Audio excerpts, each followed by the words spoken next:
আমি বলেছি ভারতীয় জনতা পার্টির সরকার এলে এই ওএমআর এর ভিত্তিতে যোগ্য অযোগ্য আমরা 1 মাসের মধ্যে বাছাই করে সুপ্রিম কোর্টে পৌঁছে দিয়ে বলবো, মহামান্য হুজুর, যোগ্যদের বাছাই মমতা ব্যানার্জি করেননি, টাকা নিয়ে চাকরি দেওয়াদের প্রোটেকশন দেওয়ার জন্য আপনি যোগ্যদের বাঁচান।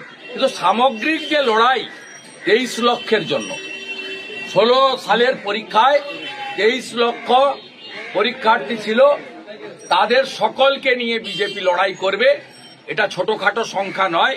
23 লক্ষ বেকার যুবক যুবতীর স্বপ্ন, অধিকার, শিক্ষা, মেধা, আশা, ভবিষ্যৎ সব যদি কেউ ধ্বংস করে থাকেন, মমতা ব্যানার্জি করেছেন। এ লড়াই 23 লক্ষের পক্ষে লড়াই। এই লড়াইতে বিজেপি সব জায়গায় থাকবে, 1 ইঞ্চিও জিরো টলারেন্স।